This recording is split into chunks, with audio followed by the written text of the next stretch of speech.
നമസ്കാരം പ്രിയപ്പെട്ട പ്രേക്ഷകർക്ക് ഒരിക്കൽ കൂടി മലയാളി സോക്കറിലേക്ക് ഹൃദ്യമായ സ്വാഗതം. കേരള ബ്ലാസ്റ്റേഴ്സും പഞ്ചാബ് എഫ്.സിയും തമ്മിലുള്ള ആവേശകരമായ മത്സരം ഏതായാലും അവസാനിച്ചിരിക്കുകയാണ്. കൊച്ചി ജവഹർലാൽ നെഹ്റു സ്റ്റേഡിയത്തിൽ വെച്ചുകൊണ്ടായിരുന്നു ഇന്നത്തെ ഈ ഒരു പോരാട്ടം നടന്നിട്ടുണ്ടായിരുന്നത്. കേരള ബ്ലാസ്റ്റേഴ്സിനെ സംബന്ധിച്ചിടത്തോളം നായകൻ ആഡ്രിയാൻ ലൂണ ഇല്ലാതെയാണ് ഇന്ന് ബ്ലാസ്റ്റേഴ്സ് കളത്തിലിറങ്ങിയിരുന്നത്.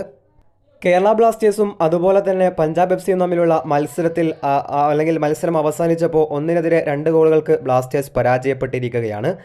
മത്സരത്തിൻ്റെ 86-ാം മിനിറ്റിൽ ലൂക്ക മാറ്റ്സണിലൂടെ പഞ്ചാബ് എഫ്.സി പെനാൽറ്റി ഗോളിലൂടെ മുന്നിലെത്തിയതാണ്. എന്നാൽ പിന്നീട് 90 മിനിറ്റുകൾക്ക് ശേഷം 92-ാം മിനിറ്റിൽ കേരള ബ്ലാസ്റ്റേഴ്സ് സമനില ഗോൾ ഈസസ് ജിമിനസിലൂടെ നേടിയിരുന്നു. എന്നാൽ പിന്നീട് മത്സരത്തിൻ്റെ 95-ാം മിനിറ്റിൽ ഫിലിപ്പ് എന്ന് പറയുന്ന പഞ്ചാബ് എഫ്.സി താരത്തിലൂടെ അവർ വീണ്ടും ഗോൾ കണ്ടെത്തി മത്സരത്തിൽ വിജയത്തിലേക്ക് നീങ്ങുന്ന കാഴ്ചയായിരുന്നു കണ്ടത്. ഏതായാലും ബ്ലാസ്റ്റേഴ്സിനെ സംബന്ധിച്ചിടത്തോളം ആദ്യ മത്സരം പരാജയപ്പെട്ടാണ് തുടങ്ങേണ്ടി വന്നിരിക്കുന്നത് സ്വന്തം ഹോം ഗ്രൗണ്ടിൽ.